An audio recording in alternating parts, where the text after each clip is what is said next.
Hello, everyone's. I am here for my review and recap of Real Housewives of Salt Lake City, Season 6, Episode 2. If you're new to my channel, welcome. I am Lady T. I like to do reviews on scripted reality shows, and also do reactions. If you're returning, you one of my peoples, welcome back. So we have one comment from last week's video, and that comes from Kid of the King 1406. Hey, boo. Hey, Lady T. I am so very glad to see you back. Oh, thank you, boo. I literally went to your channel last week to see if you posted anything. Smiley face, hearts, prayer. Oh, thank you. So, I plan on doing a video in like a few days explaining why I've been gone for like the past 2 years. So, y'all just keep on looking out for that. But thank you, boo. Kid of the King 1406. Thank you. So we starting off with the ladies waking up on the RV in their flashbacks to the Blair Witch experiences that they was going through in the woods. Them being scared, hearing noises here and there, and I'm like, see, that's what y'all get. One, y'all in the woods. Two, y'all thought it was a good idea to go out here with these flashlights and see what's going on in these woods, trying to see the ghosts of, I like to kidnap these girls because I'm from the 1700s lady. Can't remember what her name was, but y'all remember the head was telling about this lady, like, I like to go around and just snatch up girls because they was out here with their boyfriends.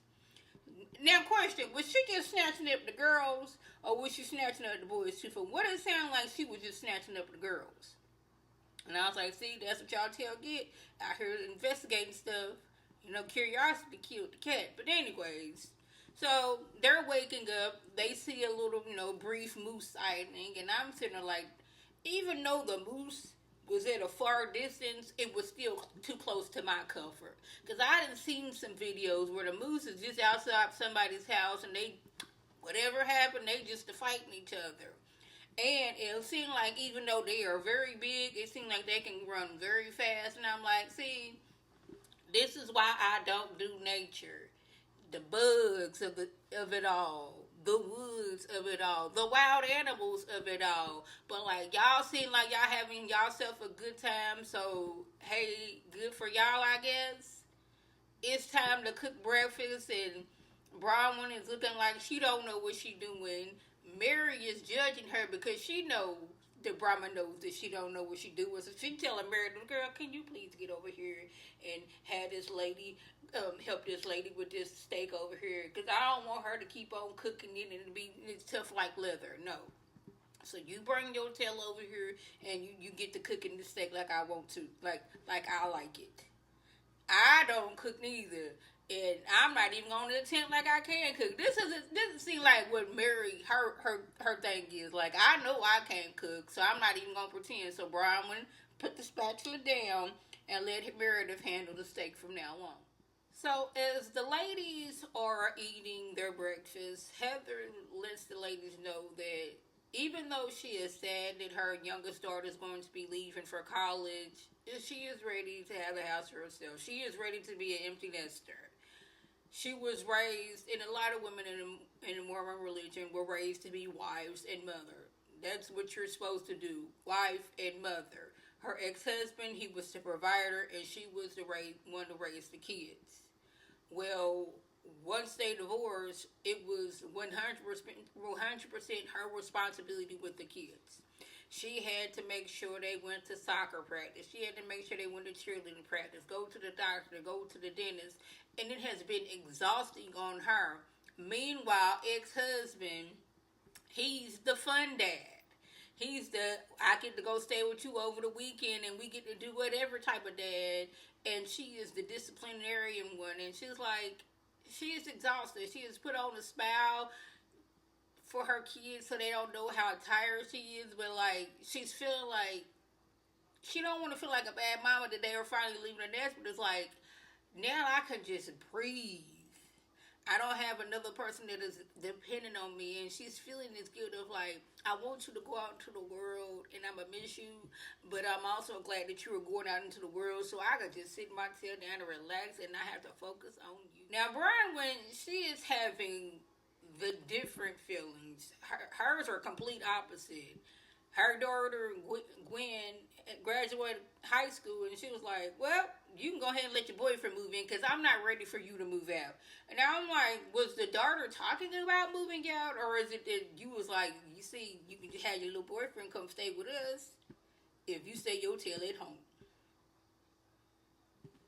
Like, Brahma lets her know she don't know who she is outside of being Gwen's mom. Like, she doesn't know what to do. It's like, they were basically raised together, and like, who am I if I'm not Gwen's mom? I'm like, you're going to have to find out who that is, because eventually Gwen is probably going to be like, yeah, I can't stay here forever. I'm going to try to focus over here, y'all. I'm sorry. My camera's over here, but I want to look over there. I apologize for that. But yeah, she's like, who am I other than Gwen's mom? I'm like, yeah, you're Todd's wife, but like, who? You got to find out who you are outside of being Gwen's mom. So Heather and Lisa meet up, and why do I feel like Heather couldn't wait to go tell Lisa that the ladies were talking about her on a trip? Now, Lisa, she is so offended. Like, why are they talking about me? Like, how dare you? Like, on one hand, I understand Lisa being upset. Like, why are y'all talking about me? But then on the other hand, this is what Lisa likes to do a lot. She like remember like a few seasons ago, she brought Cameron on there. He was an ex-church member of Mary's, and she made it seem like Mary took $300,000 from him, and she couldn't wait to spread that around the group. And remember how she dogged Meredith out, talking about what Meredith was doing all up in New York, and how they ain't got no house and all this other stuff. And she is talking about just called Heather a good time girl, and that she didn't know her. So it's like, it's like Lisa, she likes to doggone serve it, like, she like to talk about you, but you better not talk about her type of situation. Like, and then it's like she went from that to, I live a different life from you girls, and I'm glad that Heather checked her, like, you don't live that different of a lifestyle from us. Like, you acting like you were the best thing since sliced bread, so I'm gonna need you to sit down right now.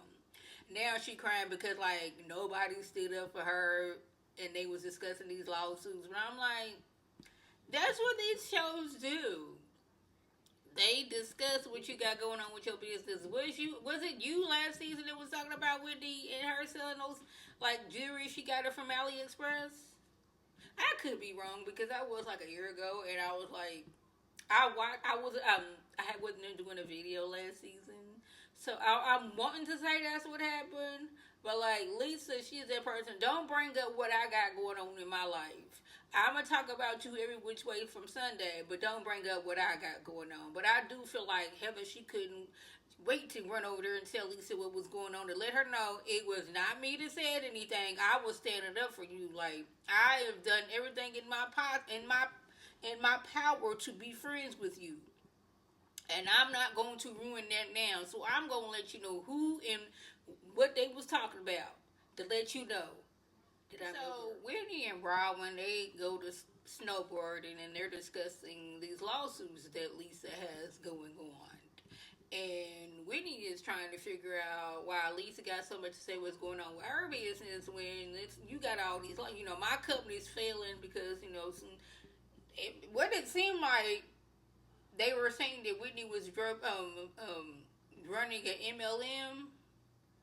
Was it multi-level marketing? We're like, I'm the boss. I'm going to sell you this, and you sell this, and you get other people to sell this. Like, that's what it seemed like what Whitney had going on. Was like they combined her business and, like, her and was it Justin combined their one business, like Wild Road, with something else, and they was doing good for a minute, and then something happened.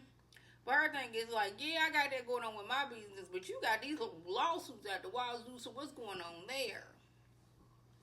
And from what I could understand and what they were saying is Lisa got some dude in Salt Lake City that been out here paying for her Botox and paying for her cars.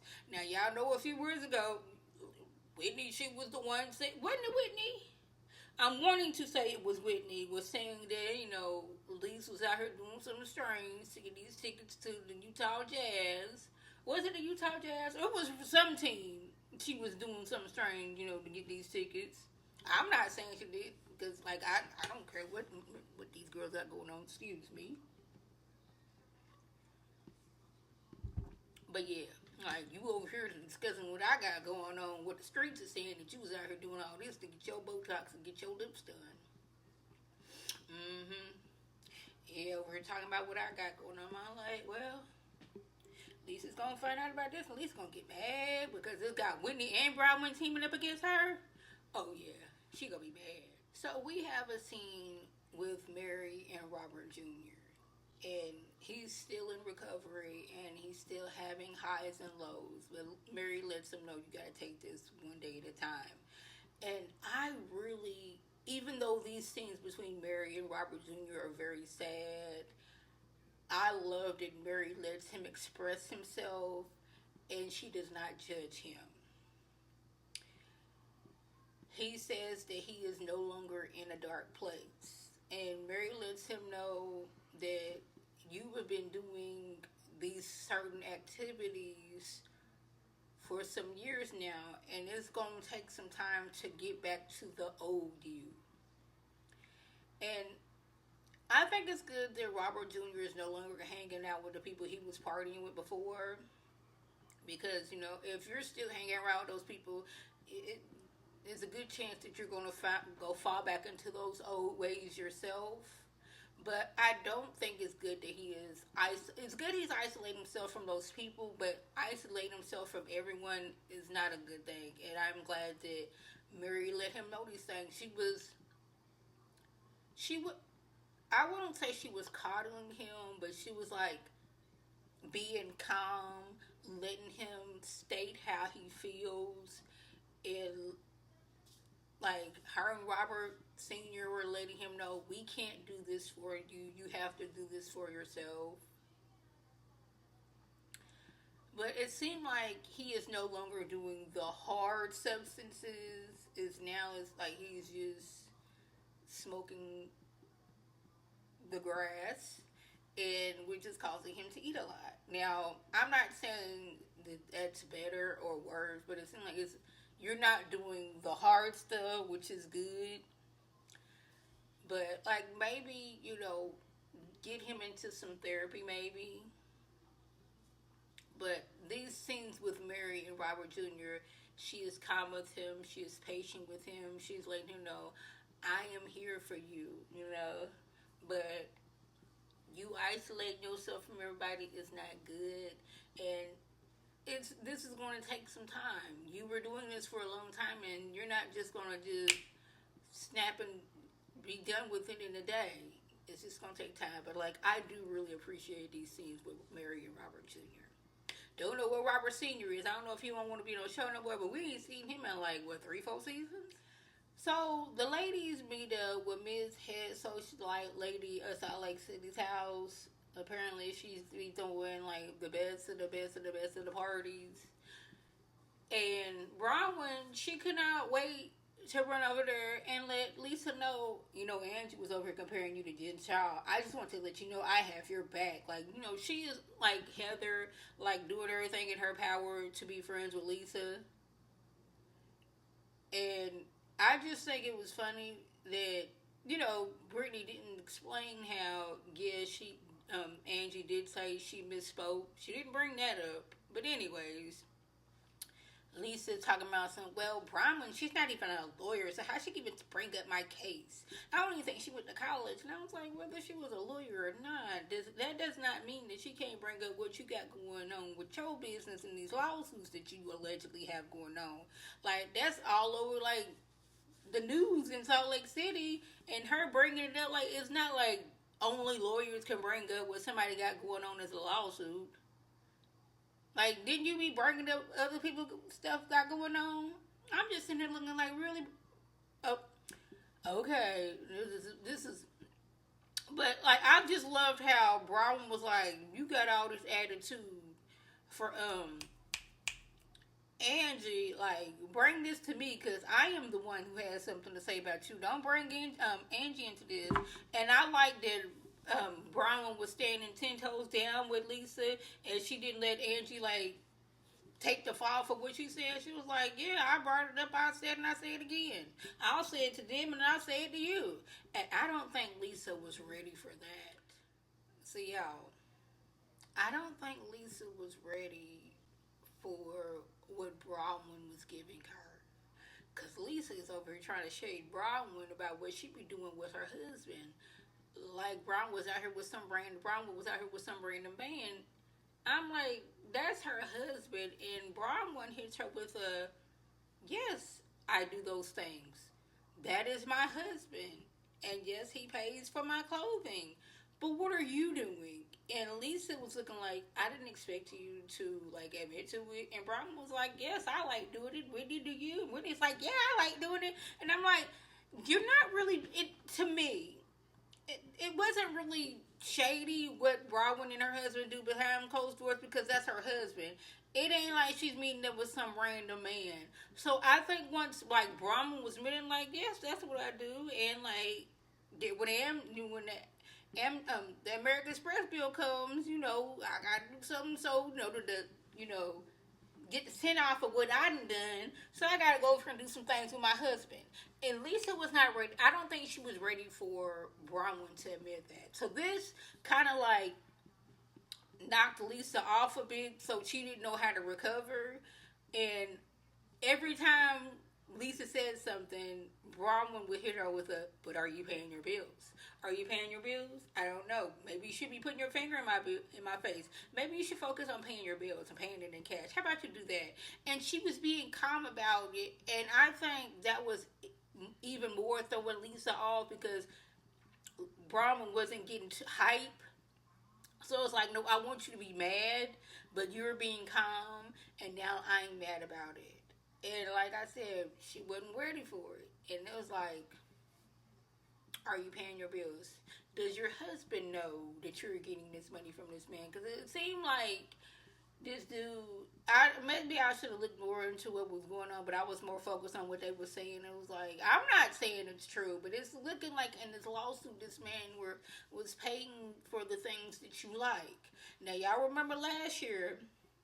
No, it wasn't last year, but a few seasons ago, was it Whitney that was saying that Lisa was out here doing something strange for, to get tickets to these different sporting events?